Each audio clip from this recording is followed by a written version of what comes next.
All right, class, today we're going to be reading a book called The World Turns Round and Round.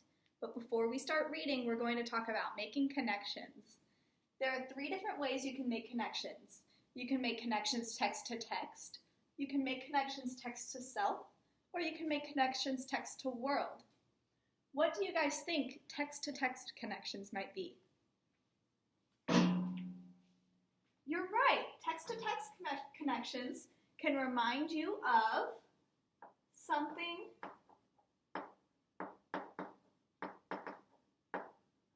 I read. This can also mean something that you watched, like a movie or a TV show. What do text to self connections mean? Absolutely. Text to self connections remind you of something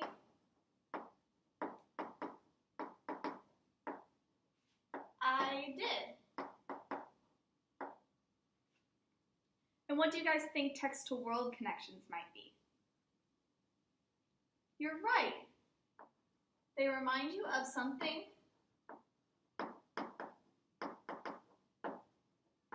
in the world. This might remind you of the news that you've seen, or something that you could travel to. Those are all really good examples.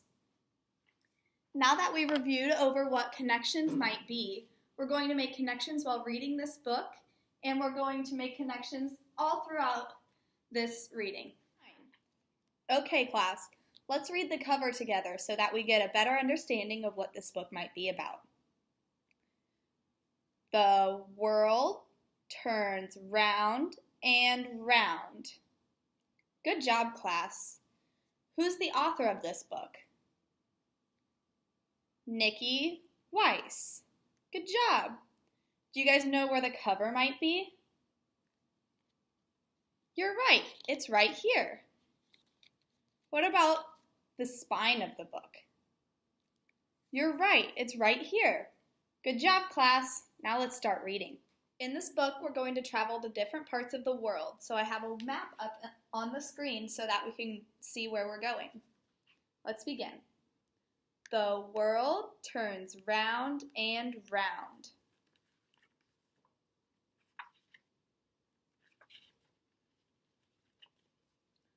What was sent to the brown-eyed boy from his abuela in Mexico? Do you guys have any ideas what abuela might mean? Turn and talk to your neighbor right now so that you guys can figure that word out, and then we'll talk about it in a second.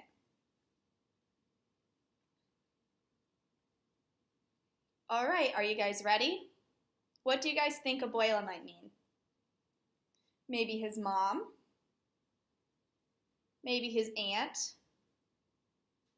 Maybe his grandpa? Grandpa's pretty close. It's actually his grandma. From Tapalpa came a sombrero of straw. Oh, he never saw such a sombrero of straw from rural Mexico. While I go find Mexico on the map, you guys can talk about what a sombrero might be in your own house. Maybe you own something similar.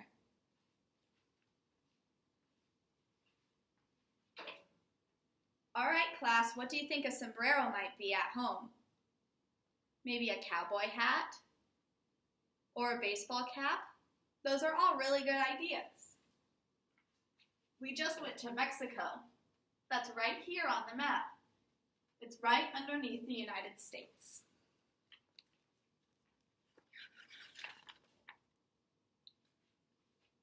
What was sent to the pigtailed girl from her aunt in Colorado? From Durango came cowboy boots of blue, so shiny and new, those cowboy boots of blue from the mountains of Colorado. Can you guys make a text-to-self connection that might be similar to what cowboy boots might be at your house?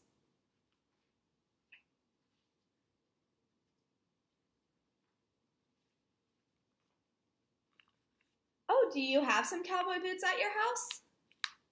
That's amazing. Colorado is right here on the map. That's in the United States. Have any of you guys been to Colorado? Have any of you guys heard of Colorado on the news? It did snow there last week. That's a text to world connection.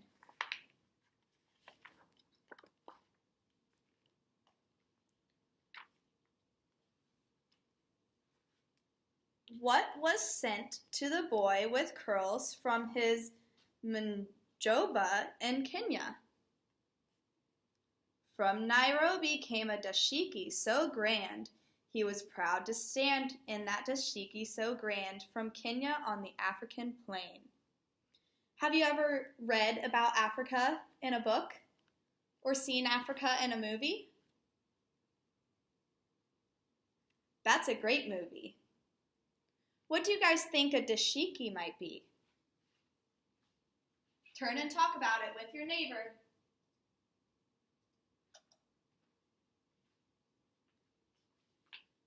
It does kind of look like a shirt or a sweater, maybe.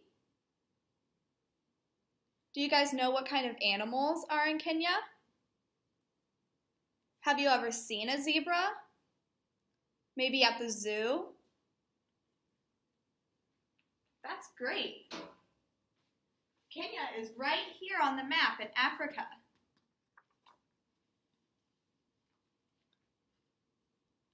What was sent to the black-haired girl from her oisen in Japan? What do you guys think an oisen might be? It might be her uncle. What else do you think?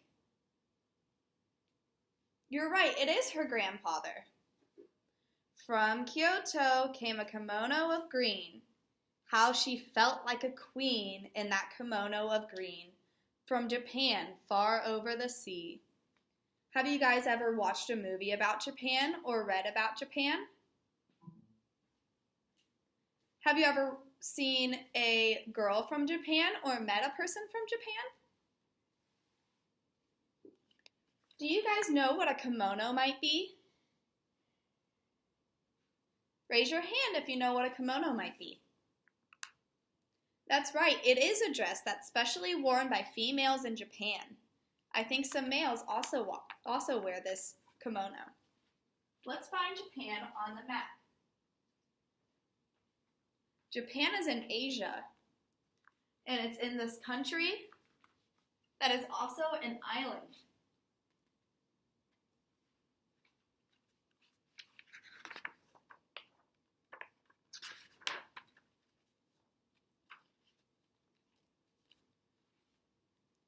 What was sent to the red-haired boy from his babushka in Russia? I know you guys don't know what this word means. What do you guys think it might mean? Turn and talk to your neighbor while we figure that out.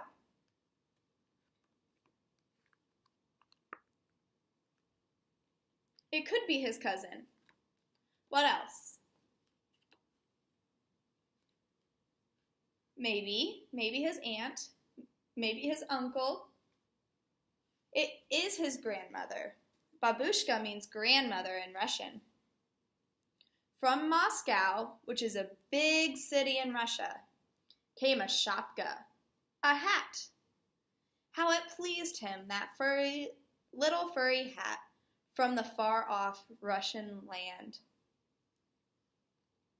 Do you guys have a furry hat that you use at home? When do you use it? That's right, you do use a furry hat in the wintertime. Why do you use a furry hat in the wintertime? Is it because it's hot? It's because it's cold. That's right. Why do you think that the little red-haired boy might need a shapka? Because it's cold in Russia. That's a good connection that you just made. Russia is also in Asia. It's all the way up here. It's a very big country. The world turns round and round. Good job, class. We're going to read the rest of this book next time.